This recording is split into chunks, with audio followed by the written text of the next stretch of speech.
is Devon Kay, and you're listening to my chapter of As the Story Grows.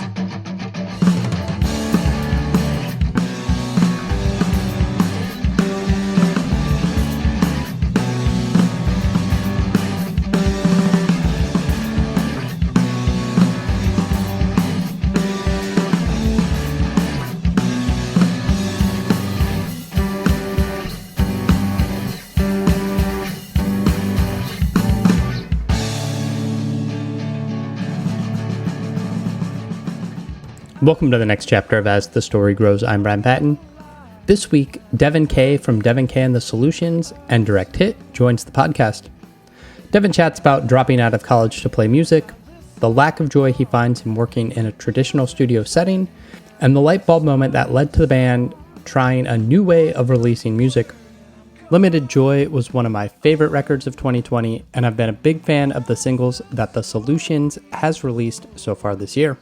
So check out the link in the show notes. Enjoy this week's chat with Devon Kay.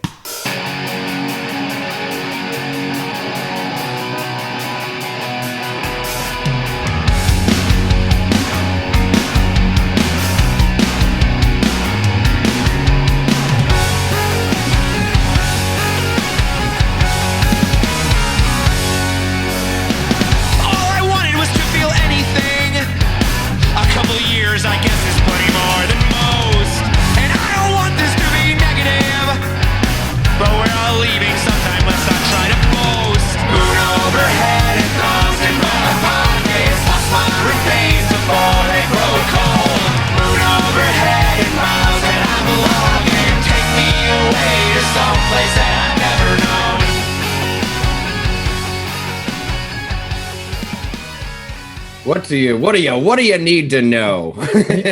Everything. Let's just jump in. Are you from Chicago originally? No. I was born in Pennsylvania, Westchester, the area known for the Bloodhound Gang, the other guitar player of Taking Back Sunday. There's some other dumb one that I always the CKY those guys. So that's the trash land that I come from. My uncle lives in Westchester, and I'm in Philadelphia. Oh my gosh! Yeah. Ask him about Perkins because they got a lot of them. Yeah. That's awesome. What was life in Westchester like? What was life in Westchester like? I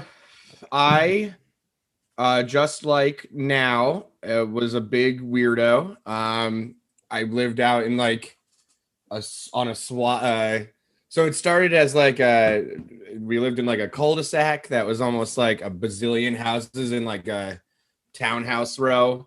And that was weird, but that was cool because there was a bunch of kids. So you could be friends and have enemies. We had Lost Boys shit. I've actually never seen that movie, so I'm not sure if that's an thing.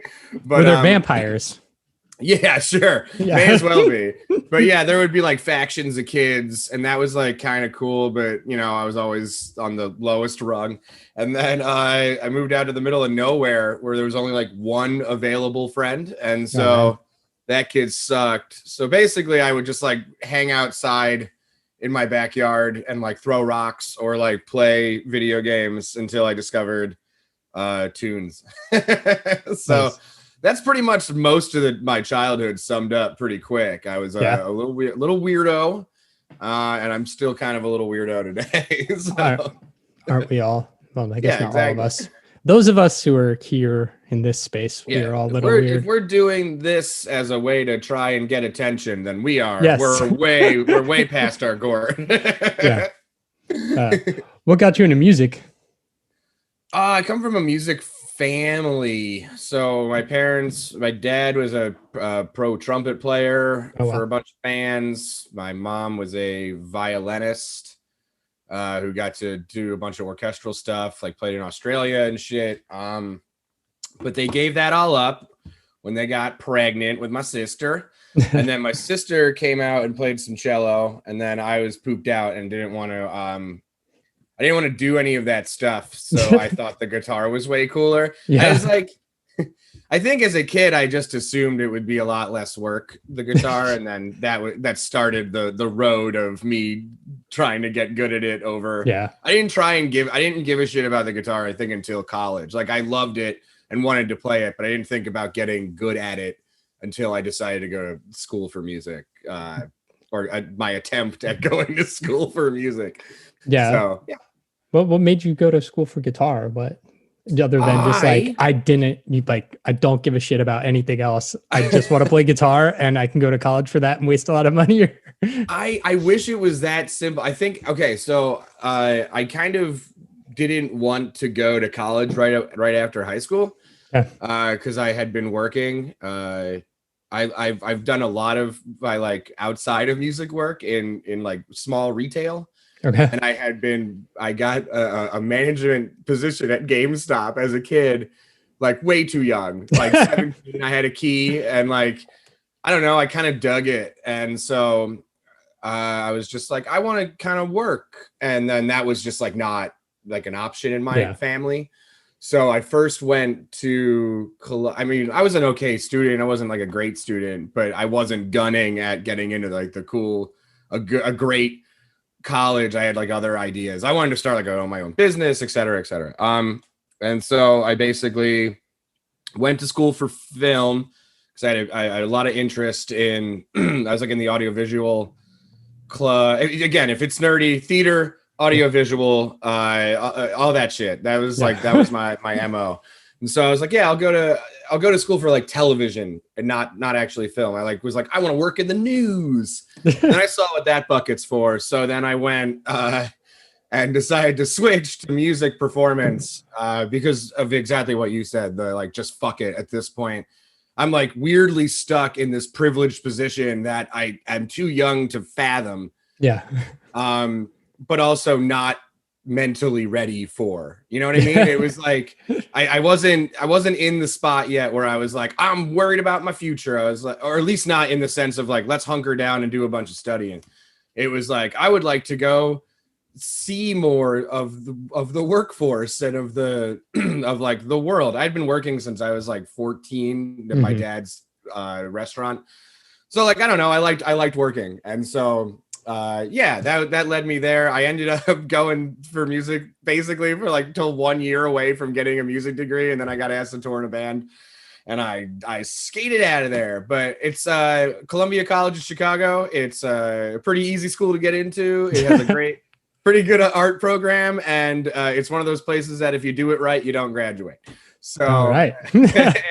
ask all the celebrities that went there, like Andy Richter or Andy Dick or another slew of Andys, I'm sure, that went there and went but didn't graduate. So awesome. Is that what took you up to Chicago, was college? So my family had like that classic kind of early aughts, late 90s. Oh no, I guess mid aughts, like quality of life change. So my parents switched careers, like from being music teachers essentially to their respective careers of like restaurant management and all this other stuff. And I just my dad got a better offer, which meant the whole family had to move to Illinois. Honestly, not embittered by that at all. It was like a great opportunity to get the fuck out of Pennsylvania. Yeah. No disrespect to that trash rectangle, but you know, it is what it is.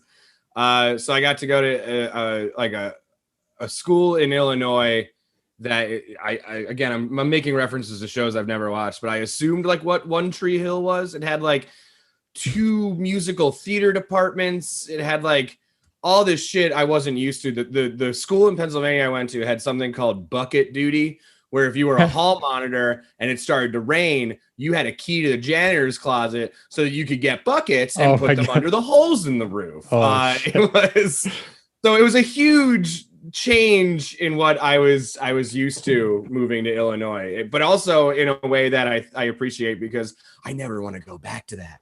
It was like, there's a Chipotle on every corner and only big box stores. Like, hey, let's go buy a TV. It's either Best Buy or the other Best Buy. So yeah, there was no like, I don't want to shit on Vernon Hills, Illinois, but there's no culture there. It was just like, it was like a shopping center. I believe on Wikipedia, it used to be called the Central Shopping Hub to Libertyville, Illinois, which is the town next to it. So I lived in the mall town. Oh, right. Great. Yeah. And so spent a lot of time at the mall, spent a lot of time at the bowling alley, and driving around parking lots and getting in trouble for doing that. Not doing anything, just being a kid in a parking lot, because there's no that place isn't designed for families or people. It's designed for commerce. And so that was where I lived for 3 years, and got the fuck out of there. And went to Chicago and was like, I need anything. I need like, I don't care. I want to go to a restaurant I hate that isn't Max and Irma's. Like, I don't know, or some regional chain. But yeah, so. In a town like that, was it tough for you to make connections or like find like a band? Like, were you able to like be in bands in high school or start your own thing or? Oh, yeah, I'd started being in bands in like the end of middle school, okay. like little dumb like kid bands that would play like the you know, you've got churches where I used to live, so we never went to them, but we used them for their sound system. Yeah. And you know, there'd be bad covering Sublime and The Living End poorly. Biting off a lot more than we could chew. And then in high school, I started a band called Kay's Place, which is the exact lineup of what The Solutions is now. Oh, wow. So trumpet, trombone, keyboard, guitar, bass, drums. That was like my dream idea, to have a big ensemble group. And we were terrible, but great. Like, we were always the band that loved to play with all the better bands, because there's always those kids that were like actually good at music. Yeah. And like would do these shows at the local show place, and whatever, all the parents would be there and be like, oh, they're so talented. And then we would come up and be like, we suck at this song, so here's some confetti in your face. Like, guess what? I can't play this guitar solo, so I'm playing it with silly string. It was like, we were, I don't know, I guess the earliest facet of what I understood was punk was that like, we may not be the best, but we're way better than you because we're actually putting on a fucking show. Yeah. And like, everyone else is scared about hitting their solos, and we're just like, oh, I guess put a trumpet here, fuck it. And it was great. We had a lot of the kids got and had a good time. And then, you know, that broke up after high school. We did like a reunion show, which was hysterical. Yeah, that was that. I've been doing tunes for a while in like a group setting kind of a deal. So yeah, looking back. That's cool. You said you left college because you were asked to join a band. What band was that? Oh, I don't name drop that band. I don't hate that band. Okay. It's just, I'm embarrassed of it. But it was a good thing. We were in an emo band from Chicago. We got to do some cool shit. It got me into touring. I joined the band afterwards. After the fact that it had been made, the singer left, and so then I took over just lead singer and guitar. But none of the stuff that we did with me in it exists. So it's like the only thing that is even like archived on the internet somewhere maybe is like the record I'm not even. So it's almost like I didn't even exist for like the 4 years I was in that fucking band. Oh man. But we still got to like tour. We still got to play some cool shows. We still got into some wacky situations that taught me how to be chill on the road in the future, kind of a thing. Yeah. I'm very happy for those days. I mean, it was like the earliest touring in the sense that the drummer's mom, like for the first tour, like followed us for the first 3 dates, kind of a thing. I'm just like, I just want to make sure you don't die. You're never going to see me. I'll be driving in a car 3 cars back. And it was still like the greatest experience of my life, despite that weirdness. But also we were kids, so I totally understood. Like, yeah, that's just what a caring parent does, opposed to just letting their kid get into a van and drive away.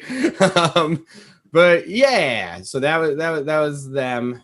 And then we got to do cool. We got to play at the Metro and all this other, some bucket list stuff with that group. So it's not all for naught. I just don't don't get along with some of the members anymore, and I don't want to make them feel like I'm talking shit about them because I have no negativity towards anybody. I just the drama.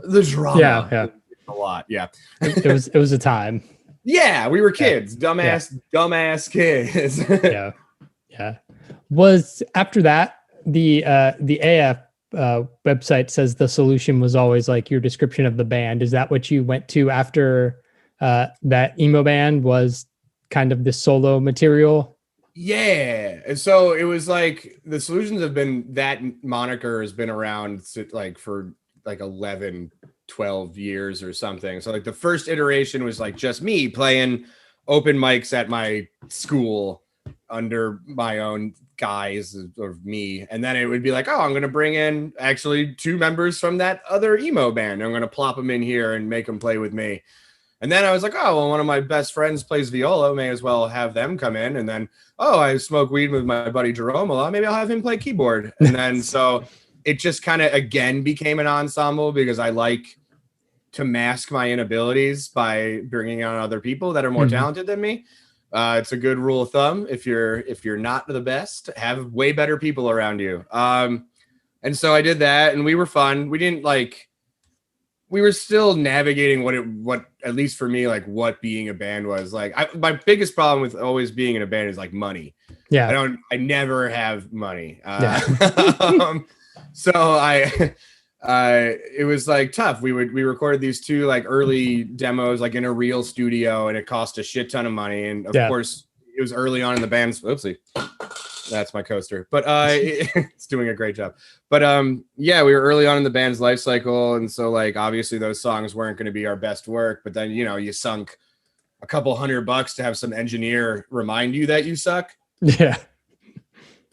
So that was like not a sustainable way. That kind of like started my frustration with recording music, in a studio. So then it was like when we kind of stopped recording music for a little bit until we found a way to do it ourselves. So then there's an EP that's out that isn't out because it's not on the internet with that ensemble, that original ensemble, called Songs to Sing With. And we did that all ourselves and I loved it. It's a little dated now. So I don't put it up, but it's like a weird little proud point of like, holy shit, this is the first time that we recorded ourselves and it actually worked. And like, we didn't spend money by the hour. We were able to get drunk by the hour and sit in our practice space with mics and like dick around until like a cool experimental-esque part came out. And then, if it didn't work, fuck it. Like, get rid of it. You can delete it. Like that started that whole, that's kind of like the backbone of what the Solutions are today in the sense of how we make music. We just do it all ourselves now because studios are so much. I still don't have money. Yeah. Fun follow up to that story. I still don't have money. But yeah. But now you're not indebted. Well, but 2 studios. Right. So keep putting it back into this garbage. But then there was a big break because of joined Direct Hit. We like to think that life's a dream. All that makes us less than's a camera and TV screen. But what if waking up meant turning yourself off? Would what you're left to live with still be close enough? Would looking at ourselves through a different kind of lens than glass or plastic drive us to the edge of insanity? And still that red eye in the sky keeps blinking on and off and on. A sinking feeling manifested in the dark. We're all on E. And things were a little different then. I wasn't helming the financial side of the recording process or any of that. I was just there with my time and presence. So that was a lot easier. And I don't know if you can tell, I sometimes take the easy way out. So no, I mean, obviously Direct Hit was doing so great and it was really fun and still are, but we're not dead. I don't know why I'm talking about it. It's like we're dead.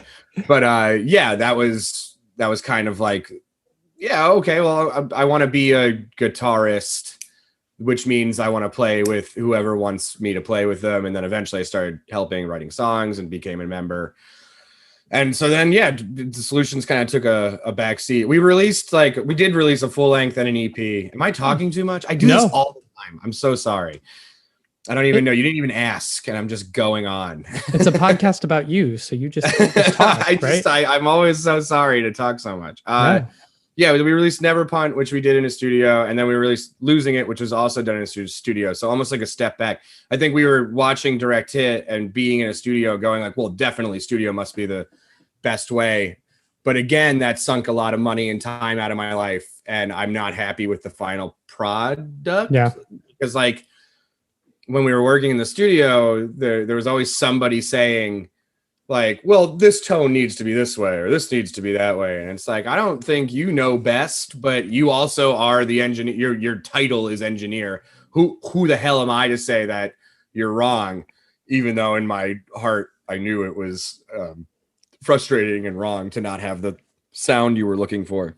Yeah. So that was really discouraging. And then yeah, the Solutions kind of just disappeared for a bit. And then Direct Hit was really busy, so we did that. That's cool. What brought the Solutions back? Just desire to write again and to do something different? It was like it was weird because it was kind of like a rekindling with my best friend, the drummer Ryan Scotty, who's, I mean, not an original member by the sense that he wasn't there 12 fucking years ago, but is the longest standing and most important. It should be called Devon and Ryan and the Solutions, essentially, given how long Ryan has been there and shaped our sound. Best drummer I've ever, well, up there, top. He may be the best drummer I've ever worked with. I've worked with some really skilled drummers, so I always have a hard time. They don't even know how to rank each other. They're always arguing about it. But Ryan is one of the most like across the board talented musicians. We get along over dumbass video games, and he got married. He moved to LA and then met with his future wife, and then got married a couple years later and sent out an invite to me almost as if it was like, he'll never come. And so, not because we don't like each other. We're just always so busy. We've kind of drifted apart. But I decided to go. Kat, my partner, and I were like, hey, let's do this. Like, I miss this dude. And it was like this really important weekend where we like really rekindled our friendship, got to see each other. And then I floated by this idea of like, I'm writing songs again. Like I've got a bunch of demos. I might just do them under like Devon or the Glasses is what I've always wanted to call a band if I had another band. But he was like, yeah, let's do it. But since we can't get in the same room, why don't we just send files back and forth? And so we kind of started doing that. He would fly out on a cheap flight, stay for a weekend. We'd track some stuff. Eventually, I started playing in a band called the Jacob Horn Trio, which is now they're like I don't even know. I guess it's like a ska band, but it's bigger than that. It's like it's like a rock band with horns, almost. Yep. Yeah, like almost Americana, and I love it. It's great, but I was like, well, Jacob plays guitar in that band too, but it is also one of the best trombone players I've ever seen in my life, like gifted. And so we were like, why don't you play that instrument? Like that, like play that one with the Solutions. So then Jacob came in and added trombone to that little record. And then we added Jake on bass, who replaced Campy, the original bass player, who went on to do other stuff. And Jake has played in some of my favorite Chicago bands, Truman and His Trophy, who became Meatwave and all this stuff. Basically, I got him, and that was the new Solutions until Jacob was like, well, I know a trumpet player. And then we got Ian. And that's another, they're all from this music conservatory called Lawrence in Wisconsin. And they're all insanely gifted musicians. And I just lucky enough to rope them in with, I think like conservatory musicians are so good that a lot of them get tired of doing like the really formal stuff, and if you just give them something stupid, then they're just like, whoa, fuck, this rules. So luckily I was there with something stupid to provide them, because the way I know that is that every time I like write a horn part, when it's me writing it and not them, their words are always like, yeah, it's cool, all the horn parts in this band are easy. And I'm like, not sure how to take that.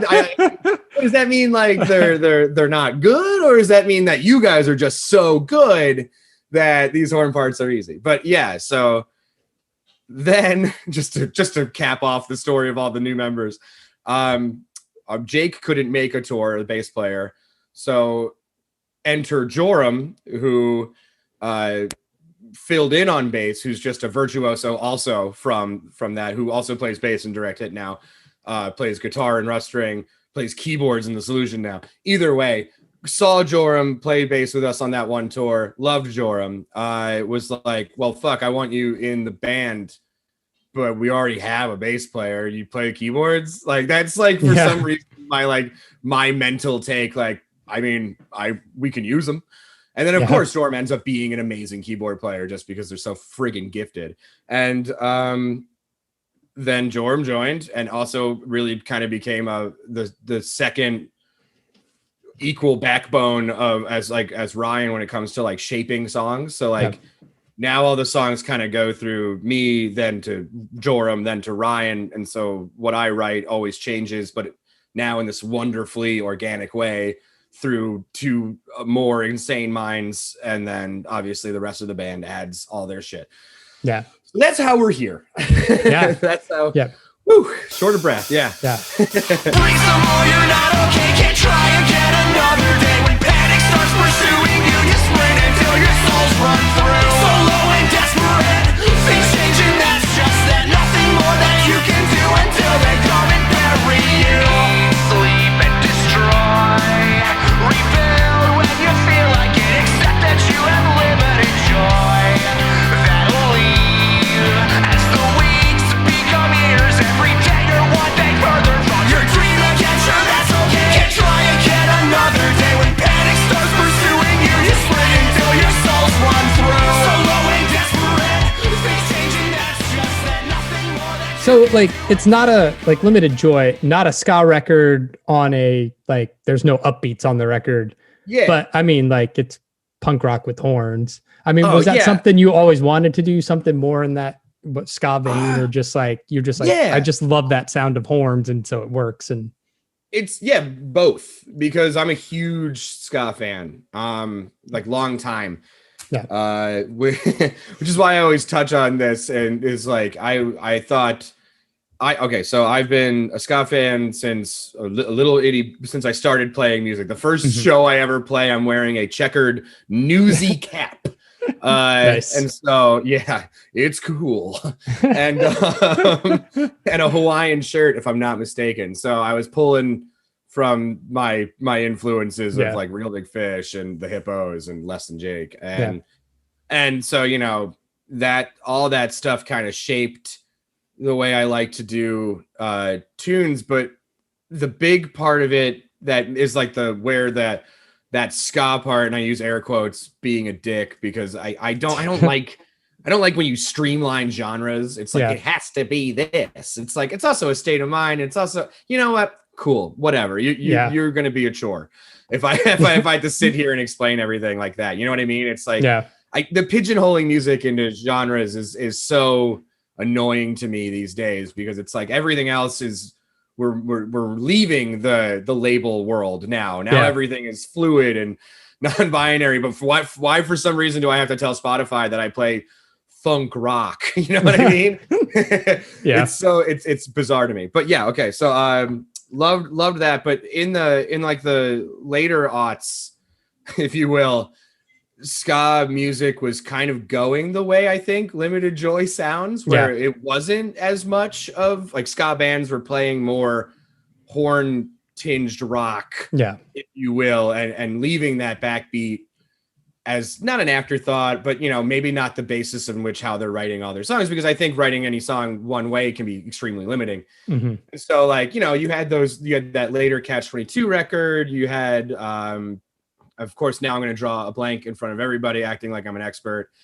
But Anthem by Less Than Jake, I think, is a great example where, you know, it's less ska and more rock. Like, so I feel like that is Cheer Up by Real Big Fish. So that was almost like my time to really, when I started like really studying and diving into that style of music. And I think that's why Limited Joy and why Future Solution stuff kind of sounds like that, because that's the stuff I thought was always the strongest. Like, I mean, think of like Streetlight Manifesto. I know that they've got upstrokes and stuff like that, but that's its own. It's like its own thing, you know. I mean, obviously it falls under the branch of ska and stuff, but it's like it's so many different styles crammed together that it's almost selling it short by calling it one. And so I think that was my big thing. I mean, Cheer Up by Really Fish was like an 80s hair metal guitar tone with these like train horns in it, just like boing, boing. Like, I don't know, it was a cool experimental time, I think, for that, because those bands were trying to get out of the ska wave because it had crashed at that time, but they needed to stay active and you know, relevant. And so I think that in their minds it was like, well, let's pivot, which I think is also a great lesson because a lot of those bands are still here today, and those records aren't really tarnishing their history, if you ask me. So it's and if anything, I think when bands kind of do that thing where they regress, where they're just like, we got to sound like old us, it's always the worst. Like, it never works. Never like works, music, it's like a reflection of a place and time, not a reason to go backwards unless you're intentionally rediscovering something. You know what I mean? It's but what do I know? I'm an idiot. That's cool. How did COVID affect the release of Limited Joy and plans you had with that? It stunk. I mean, I guess it's a weird thing. We weren't really like, we were just getting back to being active. We had that really bad experience with Paper and Plastic. And at that point, I was trying so hard to distance myself from that record. Yes, I Can't. Not because I don't like it, not because I don't think it's good, but the time that it took from the closing point of Yes, I Can't to when it fucking came out after this whole fiasco, we had already fucking finished Limited Joy. We had just been on a roll. We were like, oh, well, now that there's this new band, let's write all these new songs and let's get excited again. And that's when we had kind of perfected writing on our own and not really getting in the same room together.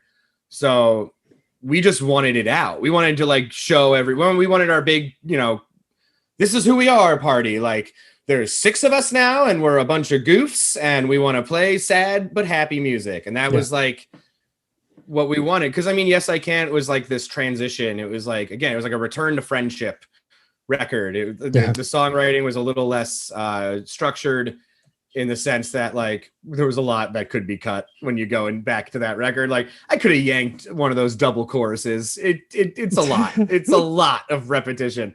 And that's cool. That's a good way to look back at your stuff. But Limited Joy to me was the pinnacle at the time of what we were capable of doing, and with this new recording method, and with these new members who deserve to get their faces on stuff, and with this happenstance that we had been making this style of music while ska was coming back into some thing. And so it hurt, obviously, to put it out during COVID, but our mentality has been, the big bands have their money in their place, so they're stepping aside for a minute during this without touring. If you're a small band, now's the time to try and slot yourself in there, because it's pretty open season. You can really work your way into somebody's playlist and get yourself out there, even if you're not out there right now. And I feel like people will remember the bands that got them through this horrid time. Now, this could all backfire and everyone could associate us with bad times. So we're taking a risk, but what isn't a risk about pretending to be an artist? So, yeah. No, it's cool. I mean, Limited Joy made my best of list last year. Not that that counts for anything. It's just that counts for a lot. Thank you very much. That means everything to me. Don't say that. That's so crazy. Of course, that means thank you very, very much. A lot of people worked really hard on it, and to hear that people like it. Look, you can go on a million tiny things, and that will equate to a million ears hearing you. You know what I mean? Yeah. So it's like, you're thank you. You're welcome. Yeah. So this year, 2021, it's not 2020 anymore. It's March. I'm still all back. Who cares, you know? Who cares, right? You guys have been releasing a single a month. What was the driver to doing that? Just to stay relevant? And yeah, a bit of that, and a bit of just part of the quarantine thing was like the quarantine pod worked for us in the sense that like me or Jorm and I were kind of linking up and writing songs in a small setting. And again, because I mean, from when Limited Joy was done to when it came out, there's like a big gap kind of a thing. Since, especially because we did it on like a AF Records, who has like a set release schedule, and you kind of, when you work with a label, you know, you're gonna have to wait a little bit. Yeah. Because you got to present them the final product, and then they have to assess if they want to put it out. And then when they realize they want to put it out, then they have to slot it and put it in their time. So there's all this time where you're just sitting around waiting for people to hear it. And I think we had just gotten tired of that. And so we had been writing songs and we've been finishing new stuff. And so then we just set a goal to have a new record in 2021, just go back to fucking back. But we were frustrated by, we've been using a lot of data during this time that's given for free because it feels foolish not to.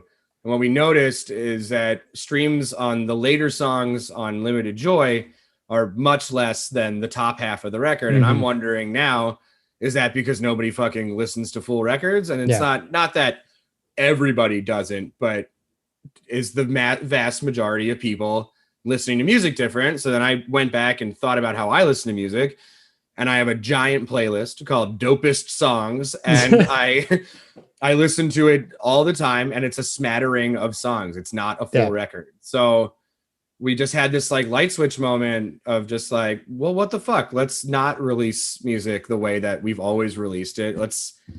Let's try and do let's just try and do something fucking different, you know? Yeah. Like I've put out a lot of records, but I have too though. Yeah. And they've all been done the same. They've all been done the same way, you know? And so it was like, well, let's fuck it. Let's see if this is anything. Like, is this anything? Like, who, you know, let's try. Yeah. And so it's cool. I don't know if it's blowing us up or anything. I think it's a really great way to gauge what people like of what we're doing, where the listens are coming from, how they're getting out there. You get more bang for your buck on each tune. So like, Oh My, that was our second single. Yeah. That one we all thought was going to be like a B-side track 9 because we were like, fuck this song. No one's going to like this song. That's been the one that people like. And I'm heartbroken that a little bit has been trashed. So, hey, I got called an incel for that song. That sucked. Oh, man. They were like, I just don't think that a boy chasing a girl songwriting is like relevant anymore. I'm like, that's not what it's about. Like, you're just calling me an incel and you didn't ask me. So that's the glory of the internet. Yeah. And so but that's been a cool learning experience too. We're basically taking this time to learn as much as we can about what is going to work, because it's not like I'm not going to stop writing songs. We could probably do another record if we really wanted to, and we don't pay for recording. So we just keep it going. And that's the plan, is keep swimming while you can. I don't want to go away for 2 years and have nothing to show for it when we come back. Yeah. And I mean, who knows when we're going to come back at this rate. So all along it could have been a hope, a dream, a thing I see when I shut my eyes. But it's more like something I grasp and hold my chest at night and wonder how this is my life. It's an illusion, a delusion that you paralyze the people who try to set you back. It's an intrusion, a sleight of hand, a misconception, a falsity, and a waste of breath.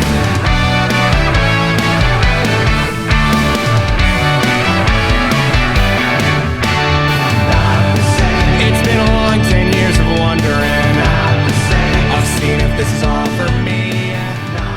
there's also like, when it's finally released as a record with a name and it's tracked, it's almost like it's going to be a separate thing. It's going to be like a different PR push kind of a thing. So you're getting more with the same thing. Sure, there's songs people heard before, but there's always going to be new people trickling in.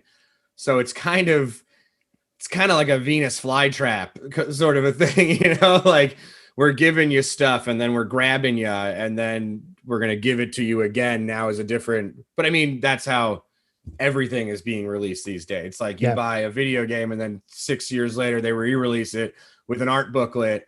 And if you like that stuff, you buy it. Yeah. Right. Yeah. It's like people really like curated things to what they like about stuff. And this is a good way to see what they like about it and how we can give them a cooler experience when it comes out. Yeah. And if that fails, then fuck it. I'll just go back to putting out records. I guess I'm sorry, it's not the same as our solution. I don't feel bad because you're aware of your intrusion.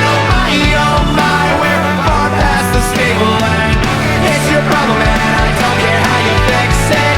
I guess I'm sorry, it's not the same as our solution. I don't feel bad because you're aware of your intrusion. Oh my, we're far past the stable end. It's your problem and I don't care how you fix it.